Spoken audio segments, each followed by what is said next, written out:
Qualities and the major attributes of being a leader is just an exciting opportunity for me. Now let me give you this list. Number one, a leader needs unwavering courage. The courage to do what you didn't think you could do. The courage to step into territory that might be a little unfamiliar. The courage to talk to somebody, solve problems you couldn't solve before. That kind of courage. Courage to stand up when it's sort of dark in your corner. The courage to do it when it isn't going your way, seemingly. The courage to try to have a good day in the midst of a bad day. That kind of courage. Wavering a little at times, yes, because we all have doubts that attack us. We all have small fears that creep in. That is the nature of life. But that's what faith is all about. That's what courage is all about. To serve us when our doubts will not serve us well. Faith to overcome fear and courage to overcome our doubts. But that is a good quality, a good attribute for a leader, and that's unwavering courage. Second, self-control. That, of course, is the very essence of life itself, is self-control. Because we all have this warfare going on. You know, it's going on in the world, the warfare between liberty and tyranny. In our own body, the warfare between health and illness, the struggle between light and darkness. We must drive the dark side of our nature into a small corner and let the positive side flourish. We must learn to exercise self-control. Power is a wonderful thing, but it must be exercised properly. It must be exercised to benefit, not to destruction. So self-control is certainly necessary to be a strong leader, so that you can become the best example. The example of having your temper well managed.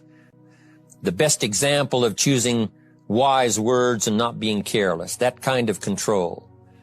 Control of your appetite. Control of your desires, so that they fit into the positive side of life and not the negative side. Self-control, very important. The leader must have a keen sense of justice. How very true. Justice we become familiar with, you know, even when we're small. When certain things that happened or were done to us that something told us that wasn't right. Something did us wrong. We have that sense of right and wrong, and it starts very early. Then we have to have that sense of utilizing what's right and what's wrong so that we develop this sense of justice, this sense of being fair, this sense of being on the positive side, on the right side. We have to have justice when we're building an organization. You know, what's fair? What is a good balance? The marketing system that to be fair for everyone, certain rules and regulations, so that all of us have a chance to fit within this framework of fairness, justice, and what's right. Otherwise, enterprise cannot work. A sense of justice. Here's another one. Definiteness of decision. Indecision is the thief of opportunity.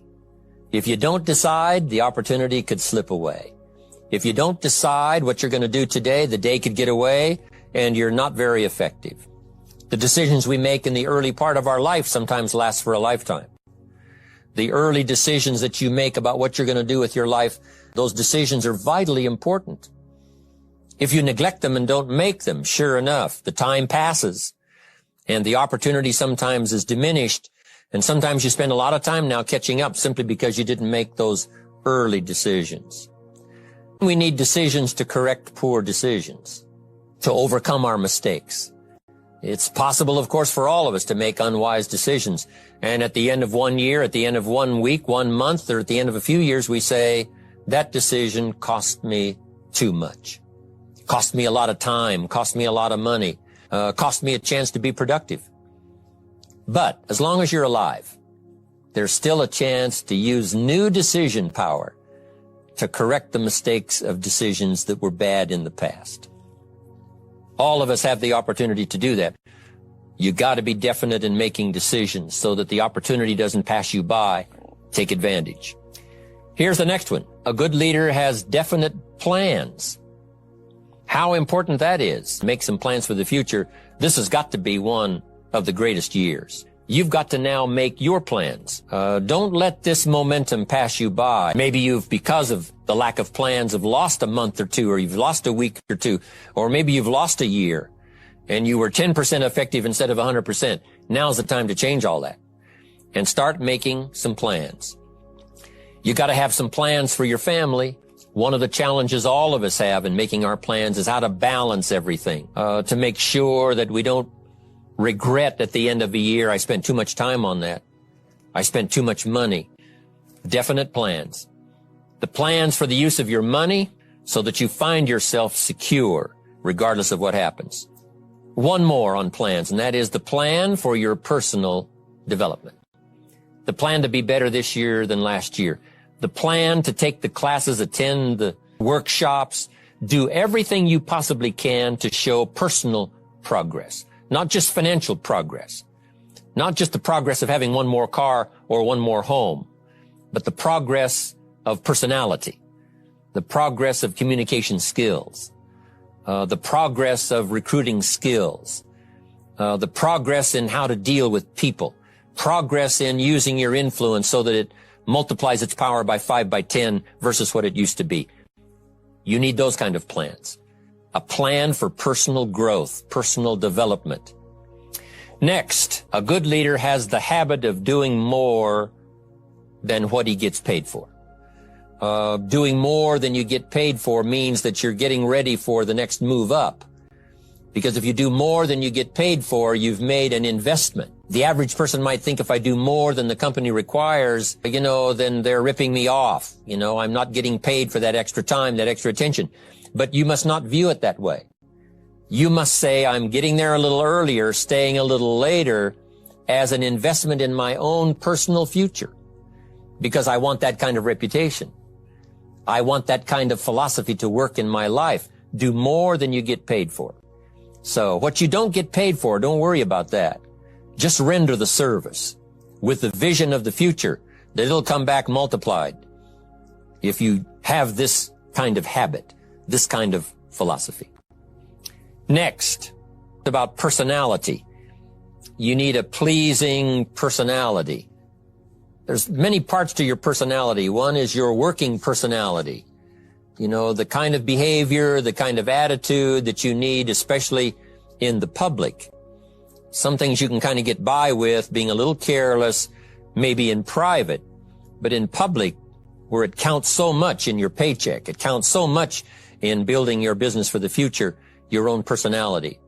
But here's what you also must remember. You develop your personality in private so that it serves you well in the public.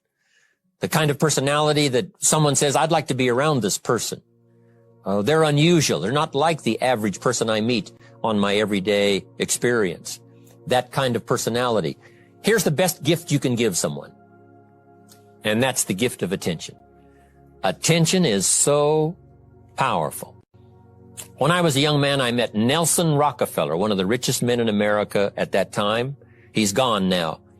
But he was a unique individual, ran for vice president of the United States. And I had a chance to be where he was holding a press conference. And I got close enough so that when he walked out, I had a chance to step up, right, when security was not all that severe in those days. And I had a chance to put out my hand, shake his hand, and say, Mr. Rockefeller, my name is Jim Rohn. And what I remember most was the attention he gave me. With the lights of the cameras around and everybody all around, he looked right at me and said, Jim Rohn, where are you from? I said, Idaho. He said, I really like Idaho. It's one of my favorite states in all of the country. And for just a few seconds, he gave me his attention, shook my hand. I'll never forget the handshake, right? One of those multi-million-dollar handshakes. But I'll never forget that personal attention he gave me, just for a few seconds. It was powerful. Made an impression on me that's lasted until this day. That's why I remember to tell the story. So, same thing you can learn to do. Utilize your personality, utilize your influence, give people the gift of attention. Next, a leader needs sympathy and understanding. We have to develop that early in our lives. all of our lives, we have to look at those that are less fortunate than we are, those who need a helping hand, and especially now we learn to look at those who need an opportunity, those who need a change in their health, those who need a change in their life and in their lifestyle. It's this kind of sympathy and understanding that construct the company.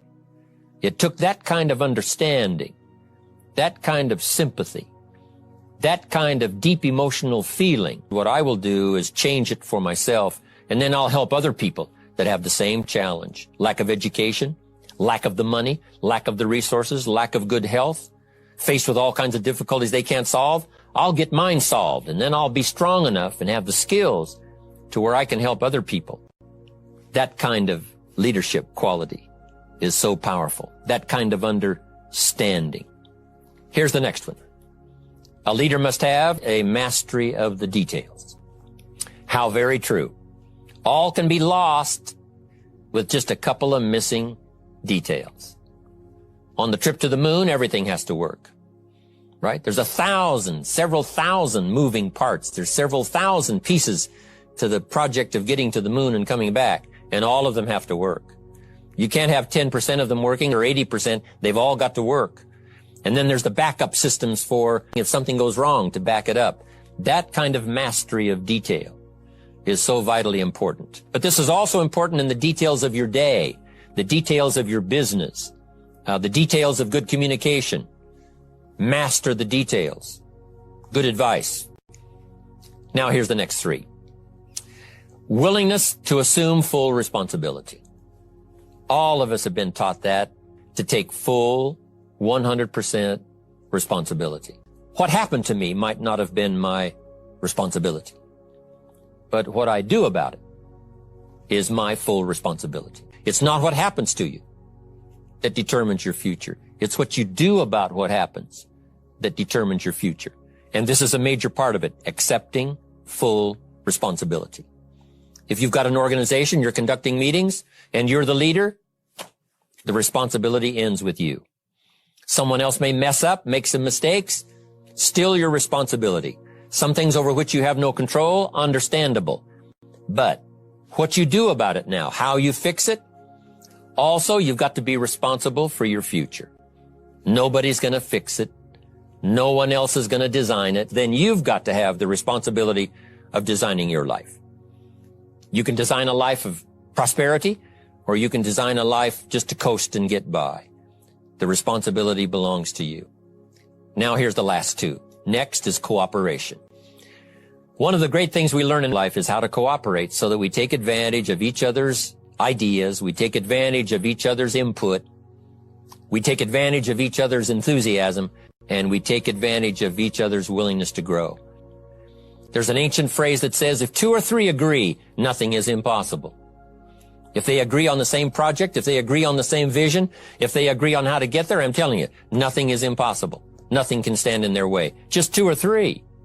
If we cooperate, there's nothing we can't do. It'll get us to a place of honor, respect, prestige, influence, feeling good about ourselves for the hard work that we're doing, cooperating with each other. I want to cooperate with you, helping build your business. We're on our way. We will have the billions. We'll have the stories. We'll have the experiences. Now here's the last one. A major attribute of leadership is vision. Vision is in many parts. One, a vision for your own course to follow. A vision for you, for yourself. A vision for your financial future. A vision for your health. A vision for your wealth. A vision for you to latch onto and make something out of.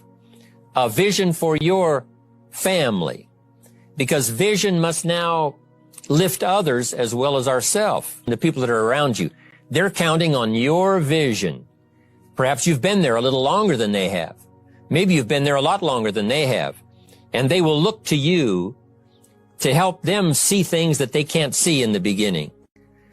And if you will do that, develop that attribute of leadership, I'm telling you, you'll have such a dramatic effect on your organization, it will be unbelievable. A vision for yourself, a vision for your family, a vision for your organization, a vision for the people that you're close to. The old prophet said, without vision, we die. life loses its meaning.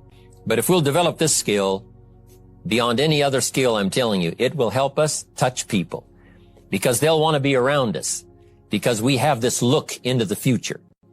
Not only the short-range vision of what we're going to do this week, this month, this year, but the long-range vision that will take your organization into the future and bless everybody with success.